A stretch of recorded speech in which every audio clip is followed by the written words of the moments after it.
Muy buenas tardes, estimados estudiantes de la materia. El día de hoy vamos a estar tomando el tema que son estructuras gramaticales. Vamos a dar inicio a los siguientes detalles. Esto es perteneciente a la Universidad Pública del Alto, la Facultad de Ciencias Sociales de la carrera de Lingüística de Idiomas. La asignatura correspondiente es Gramática, perteneciente al cuarto semestre, Gestión 2-2020.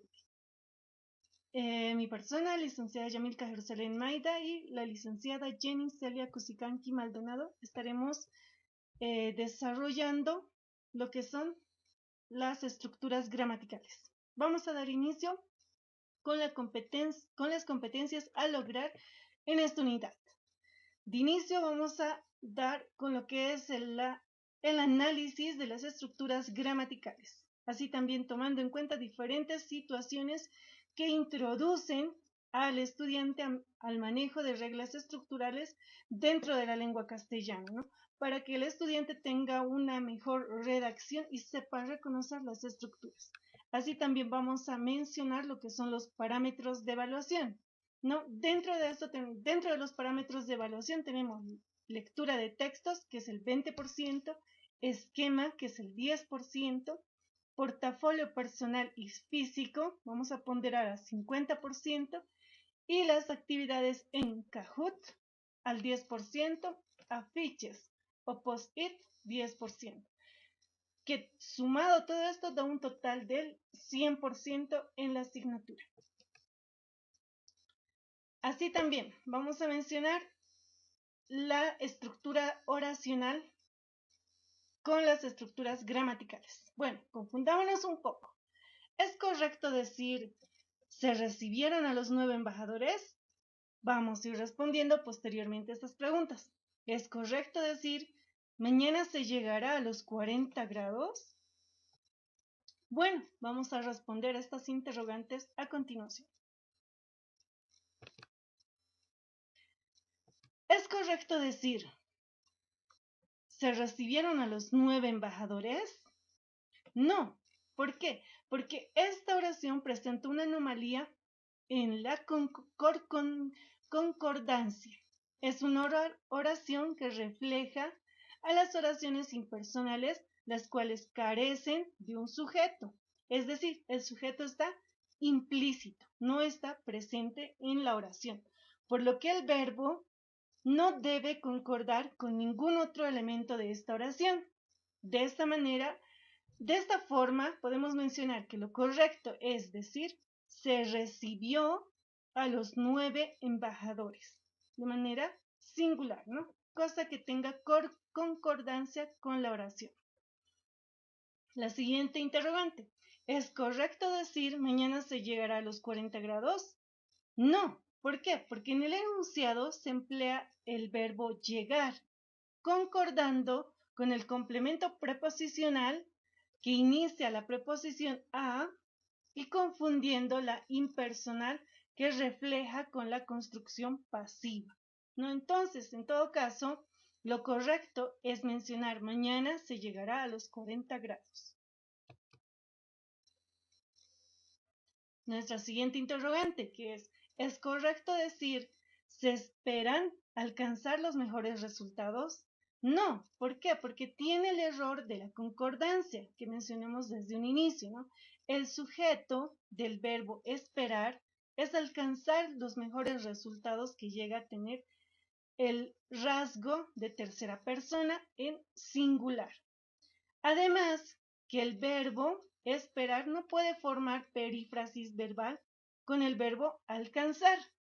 Así llegamos a la conclusión que lo correcto es decir, se espera alcanzar los mejores resultados. Bueno, interesante, ¿verdad? ¿Cómo podemos hacer la concordancia de las oraciones, ya sea con las preposiciones y con el verbo, ¿no? ¿Cómo debemos de hacer concordar? No es la manera correcta en la que nosotros debemos expresarnos. Así también vamos a mencionar los 9 niveles de análisis gramatical. Estos 9 niveles de análisis gramatical son la parte fundamental para reconocer la estructura y analizar gramaticalmente una oración. Bueno, vamos a empezar con la definición. La definición es la clasificación de las palabras de acuerdo a su función y que cumplen dentro de una oración. Estas tienen una clasificación. Su clasificación es en 9 categorías gramaticales, las cuales son el sustantivo, el adjetivo, el artículo, el adverbio, el verbo, las conjunciones, preposiciones y las interjecciones. Dentro de estas categorías gramaticales podemos mencionar que se hace una clasificación en 2 partes, las cuales son las categorías gramaticales variables y las invariables. De acuerdo a las variables son aquellas que son independientes, solas pueden funcionar, y las invariables son aquellas que no pueden funcionar solas, como las conjunciones o las preposiciones, que necesitan de un otro complemento. Sin embargo, el sustantivo, el adjetivo y el verbo pueden funcionar independientemente, no necesitan de otra categoría gramatical. Ahora, empezamos con el sustantivo o nombre. El sustantivo es la palabra que nombra objetos o clases. Dentro de estas podemos tener los propios, los impropios, los concretos, los abstractos, los individuales y los colectivos. Dentro de estos vamos a ir mencionando más a profundidad durante la materia, dentro de la materia. Así también podemos mencionar el artículo. El artículo es una palabra sin significado que enuncia la presencia de un sustantivo. Esta tiene que concordar con el género y el número.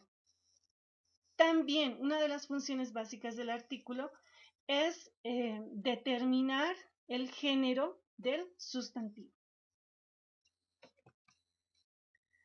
También tenemos lo que es el adjetivo. El adjetivo es la palabra que acompaña y determina al sustantivo. ¿Cómo lo determina? Lo puede determinar calificativamente. Nos puede señalar si es bonito, feo, gordo, grande, bajo, etc., ¿no? Determinativo. Nos señala el lugar o el lugar del sustantivo. Puede ser este, ese, aquel, aquellos, etc. Posesivo, mío, tuyo, suyo, etc. Numeral, el indeterminado, el interrogativo y el exclamativo. Tenemos esa clasificación del adjetivo. Ya para culminar podemos mencionar a el pronombre. El pronombre es la palabra que sustituye un nombre o sustantivo. Sus clases son las personal, el posesivo, el determinativo, el interrogativo y el indefinido. Así también vamos a dar finalidad con esta parte, con el verbo. El verbo es una de las categorías gramaticales más amplias y las que tiene mayor relevancia dentro de lo que es la gramática. El verbo es la palabra por excelencia y sin ella no se puede realizar oraciones. Estas se clasifican en modos verbales. Puede haber el indicativo, el subjuntivo y el imperativo. Sus tiempos verbales son el presente, el simple y el continuo. Las preposiciones. Las preposiciones son las palabras invariables que carecen de significado léxico. Dentro de estas podemos mencionar las 17 clases, tipos, que están ante, cabe, con, contra, des, para, por, según y sin, sobre, tras. Las conjunciones también es una de las categorías invariables que solas no pueden funcionar, ¿verdad? Entonces, entre estas podemos mencionar que las conjunciones son palabras invariables que no tienen significado léxico, cuya función es indicar la relación entre las palabras u oraciones. Funcionan de la manera copulativa o disyuntiva, es decir, que unen palabras u oraciones. El adverbio. El adverbio es la palabra que modifica el significado en un verbo o adjetivo o adverbio, ¿no? Esta su clasificación es de lugar, de modo, de tiempo, de cantidad, de afirmación y de negación. Bueno, así de esta manera culminamos con esta parte que son las estructuras gramaticales. Muchas gracias por su atención.